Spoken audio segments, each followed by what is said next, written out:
Okay. So Arabella got us up to chapter 16. Pretty good, pretty good. 16. Echo raced after the librarian through the maze of rooms. Although he rode fast and he often disappeared from view, she was able to keep up by following the sound of his squeaking wheels. Every so often there'd be a crash and a shout of, "Oh my beans!" And Echo would run around the latest corner to find him sprawled on the floor, his tricycle upside down, with its wheels spinning and jelly beans strewn all over there, all around. But he would soon pick himself up and be off, with Echo yet again jogging to keep up. Finally, when Echo thought she could run no more, they reached the center of the library, where a clock tower stretched up into the heavens. The librarian stopped in front of a bank of wheels and dials. Echo skidded to a halt behind him, nearly dislodging Gilbert from where he clung around her neck. "Here we are," said the librarian, "just a little reconfiguring to do." Reconfiguring? Echo frowned in confusion. Could she really trust him? Oh, I think so. Librarians tend to be very trustful. What do you think, Grace? I think so anyway. The clock began to bong and she glanced up at the tower. It was already nearly 9 bells in the morning. No time to lose. Gurund took several cards punched with holes from a box and slotted them into the front of the machine, then turned the wheels. There was a grinding, clicking sound, and to Echo's astonishment, the bookshelves all around them revolved on their axes and reconfigured themselves. "That should do it," said Gurund. "Here we have riddles, puzzles, and paradoxes." He gestured to the next room and Echo followed him inside. Echo, Gurund, and Gilbert searched the shelves for what seemed like hours, but no matter how many books they scoured, they found nothing that would help Echo solve the riddle. "Tell me more about this riddle," said Gurund, popping a jelly bean into his mouth. "Here." Echo handed him the parchment that old Gus had given her. "To find the way to the Dragon Caves, seek knowledge underneath the waves." "Knowledge underneath the waves is the Aquilibro vaults," said Echo. Old Gus worked that part out. Next it says, "For 70 rungs you'll need to climb if you're to find the map in time." But where are the rungs? And I know we're running out of time, but how does that help? Bong! At that moment, the clock above rang the hour again, drowning out Echo's words. She glanced nervously at it. 10 bells, only 2 hours until Horace was shark food. Gilbert suddenly gave an excited chirp and raced up the bookshelf right up to the top. He pointed his tail at the clock. "I know, Gilbert, I'm going as fast as I can," Echo snapped and then crumpled in despair. Oh, I think that Gilbert was trying to tell her something about the clock tower. What do you think? What is the tallest thing in the library?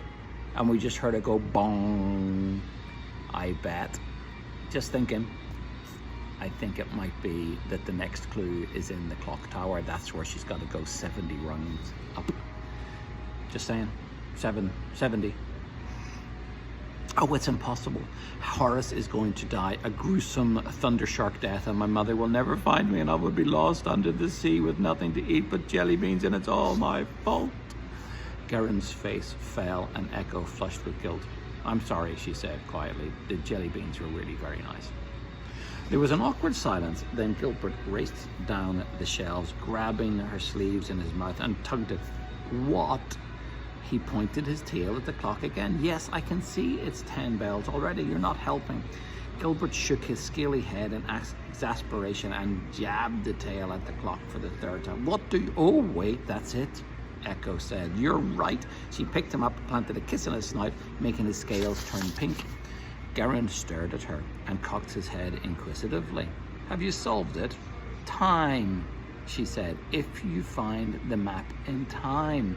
It's been staring at us in the face all along.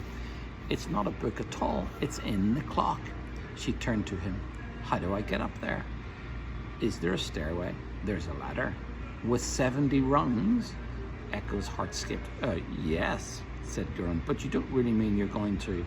Yes, just tell me how to get up there. But I couldn't possibly allow it, said Geraint. It's completely unheard of. Geraint, said Echo, thinking quickly, there is information inside that clock. Are you telling me you're going to withhold that from me? Isn't that against the rules? Isn't your duty to help me? No, I mean, Geraint twisted his hands nervously. Of course I must help you if that's what you want. It's just, are you sure? Positive, said Echo. Come on, we don't have much time. I haven't had cause to use the ladder for many years. I don't know what shape it'll be in, said Geraint. It doesn't matter, said Echo. I have to get up there. Now, are you going to help me find my information or not? Geraint pulled open the door to the lock tower with a creak and revealed the ladder inside. A tall and rickety affair held together with what looked like string and sticky tape. Echo put her head through the doorway and peered upwards.